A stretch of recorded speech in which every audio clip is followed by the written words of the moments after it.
Sebelumnya, Assalamualaikum warahmatullahi wabarakatuh.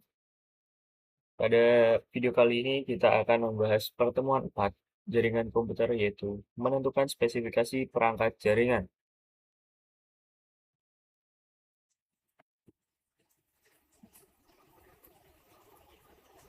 Yang pertama yaitu ada komponen hardware atau perangkat keras jaringan.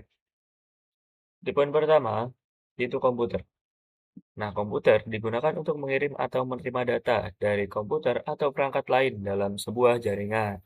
Nah, ada dua jenis komputer yang digunakan. Yang pertama ada server, berfungsi sebagai penyedia atau pemberi layanan pada jaringan komputer.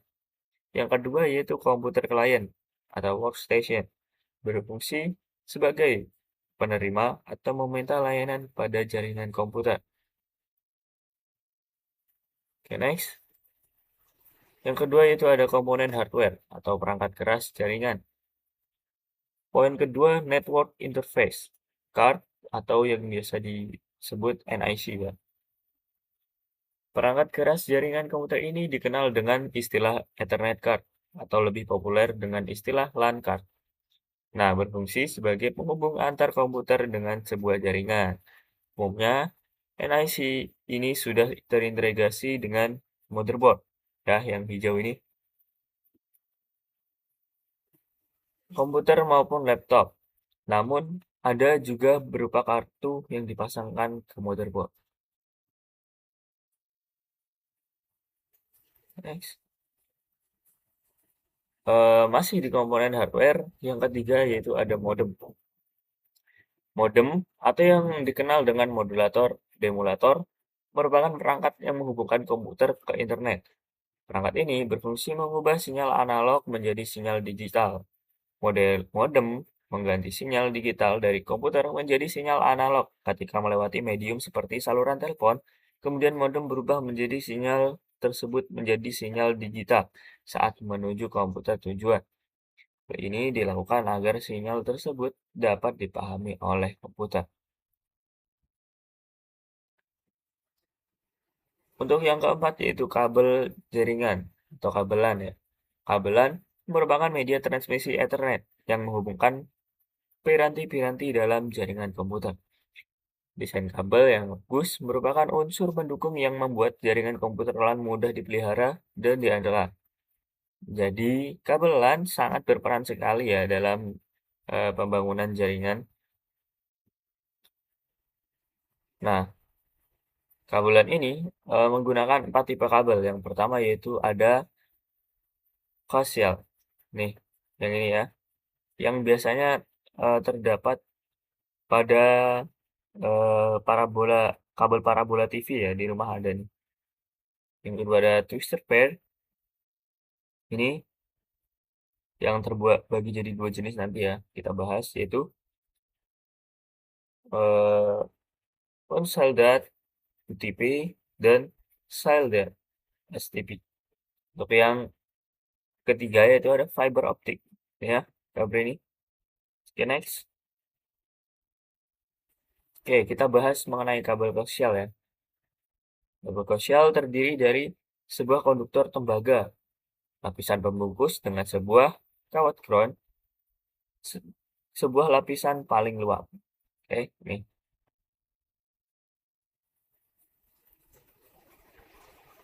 Nah, ini untuk susunan kabel dan koaksialnya bisa kalian lihat sendiri. Lapisan pertama ada outer jacket, lalu lapisan kedua ada band copper shielding,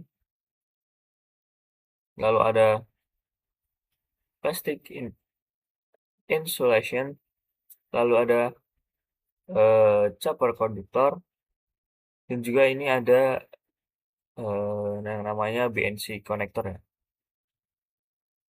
Oke, penggunaan kabel koaksial.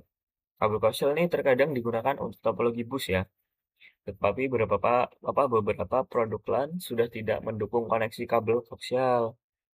Protokol Ethernet LAN yang dikembangkan menggunakan kabel koaksial ada yaitu 10 base 5 atau kabel ThinkNet ya. Itu ada kabel pertama koaksial RG per U8 ya. Merupakan kabel original Ethernet, tidak digunakan lagi untuk LAN modern. Kedua ada full base 2 atau kabel Thinnet, kabel koaksial RG-U58 ya, mempunyai diameter yang lebih kecil dari Thinnet, menggantikan Thicknet, tidak direkomendasikan lagi tapi masih digunakan pada jaringan LAN yang sangat kecil. Nah, ini ada beberapa jenisnya. Makin besar kabel, makin besar kapasitas datanya. Ya, lebih jauh jarak jangkauannya dan tidak begitu sensitif terhadap interferensi listrik. Kalian bisa lihat sendiri di sini ya.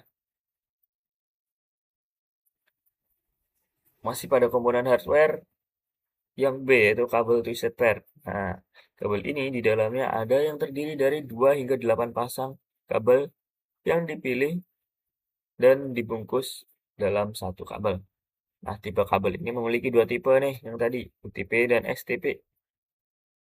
Yang membedakan kabel STP memiliki tembaga dan foil di sekeliling kabel sehingga dapat melindungi dari sinyal listrik yang berlebihan. Nah, ini ya. Yang ada UTP. Kabel UTP atau yang memiliki kepanjangan Unsoldered Twisted Pair digunakan untuk LAN dalam sistem telepon.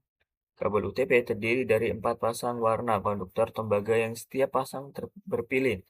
Pembungkus kabel berproteksi dan menyediakan jalur bagi tiap pasang kawat. Kabel UTP terhubung ke perangkat melalui konektor modular 8 pin yang disebut konektor RJ45. Semua protokol LAN dapat beroperasi melalui kabel UTP. Kebanyakan perangkat LAN dilengkapi dengan RJ45. Kategori UTP. Kategori atau level kabel UTP mendukung sinyal suara kecepatan rendah, low speed voice, dan sinyal LAN berkecepatan tinggi. Kategori Catch UTP direkomendasikan sebagai kategori minimum untuk instalasi LAN. Tabel berikut menunjukkan masing-masing kategori. Kalian bisa baca sendiri ya. Oke, next. Nah, standar UTP ada dua macam UTP standar nih. Yang pertama yaitu T568A adalah kabel UTP yang jenis straight ya, straight throat. Kedua ujung penempatan kabel pada dua pin konektor RJ45 adalah sama. Yang kedua yaitu ada T568B. Adalah kabel LAN UTP jenis crossover ya, crossover. Pada kabel crossover ini pasangan pin 25 dan pasangan pin 1 dan 3 bertukar tempat. Ini ya, bisa kalian lihat nih. Oke, penempatan pin untuk skema T58B. Nah, perlu diketahui bahwa nomor pin ganjil selalu berwarna strip putih, diikuti warna utama 1, 3, 5, 7 ya, berselang-seling. Nah, untuk kode warna pinnya itu ada pertama putih oranye, oranye, putih hijau, biru, hijau, putih coklat, dan coklat ya. Next untuk yang kedua, yaitu untuk yang straight. Tadi yang cross, sekarang beralih ke yang straight. Nah, spesifikasi T568A membalik posisi kabel berwarna orange dan hijau sehingga pasangan 1 dan 2 berada di 4 poin tengah. Perlu diketahui bahwa dalam konektor RJ11 di atas pasangan 1 dan 2 berada di 4 pin tengah T568A berjalan. Ini ya.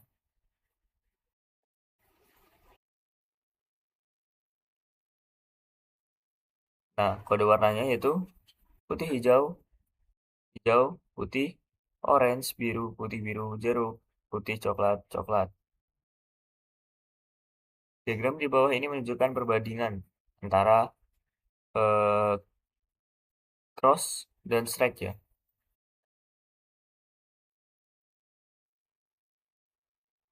Lalu yang terakhir ada kabel fiber optik.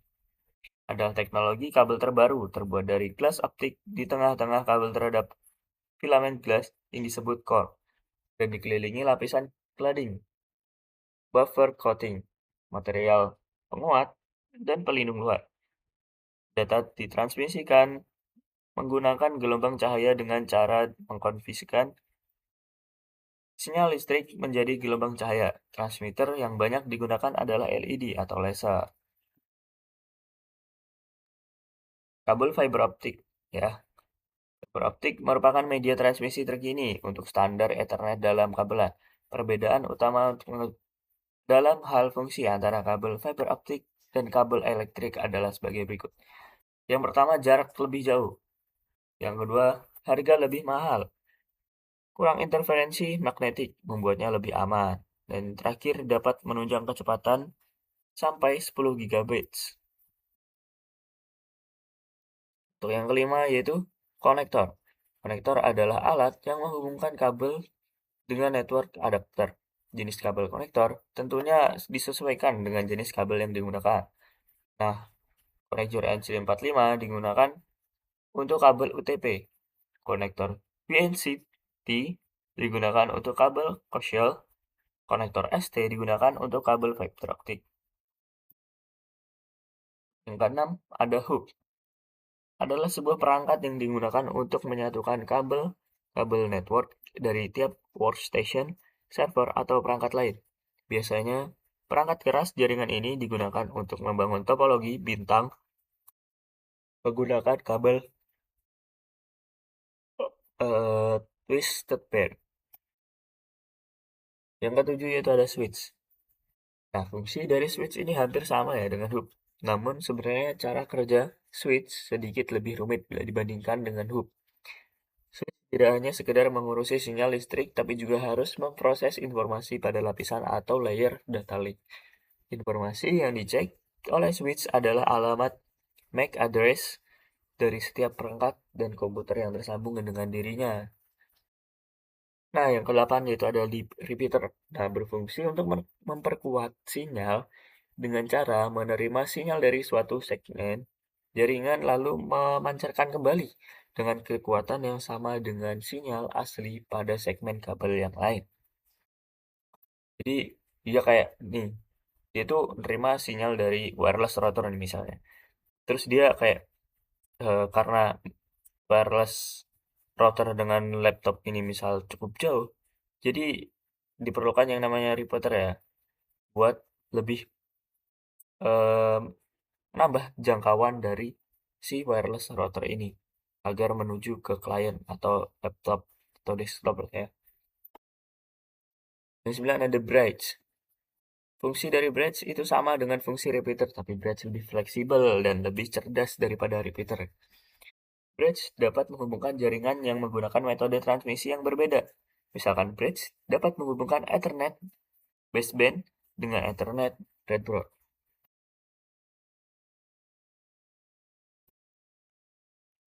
Oke, yang ke-10 ada router. Fungsi utama router adalah sebagai perangkat dalam jaringan komputer yang digunakan sebagai penghubung antara jaringan atau network. Router yang menentukan jalur mana yang terbaik untuk dilewati paket data sehingga data dapat sampai ke tujuannya. Yang ke-11 ada access point. Access point ini hanya digunakan untuk memancarkan wireless yang diterima dari router ataupun broadband untuk membuat suatu jaringan WLAN atau wireless area network. Nah, fungsi ini jauh sederhana apabila dibandingkan dengan router yang memiliki fungsi yang sangat kompleks dan banyak. Nah, keunggulannya itu ada harga yang lebih murah, perawatan yang lebih mudah, bisa langsung tersambung dengan router ataupun broadband, sudah mendukung penggunaan wireless yang sangat ini, access point juga sering kita pakai. Hotspot dapat digunakan dalam ruangan kecil hingga sedang.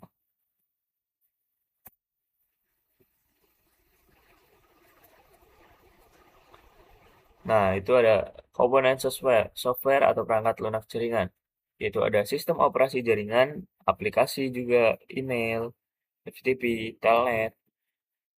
Nah, untuk sistem operasi jaringan, itu menyediakan fungsi khusus jaringan, di antaranya menghubungkan sejumlah komputer dan perangkat lainnya ke sebuah jaringan, mengelola sumber daya jaringan, menyediakan layanan, menyediakan keamanan jaringan bagi multi-users.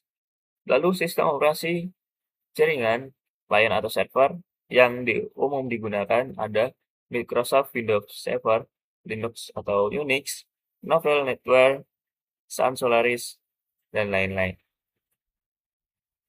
Untuk spesifikasi jaringan, di kesimpulan di pertemuan pagi ini yaitu komponen hardware, perangkat keras jaringan, yaitu ada komputer, PC, modem, network interface, card, kabel, konektor, hub, switch, repeater, bridge, router, access point. Untuk komponen softwarenya itu ada sistem operasi, jaringan, dan aplikasi web atau web server atau browser, FTP server atau klien, ya. Jadi mungkin cukup segitu saja materi pada pertemuan 4 kali ini. Saya akhiri. Wassalamualaikum warahmatullahi wabarakatuh.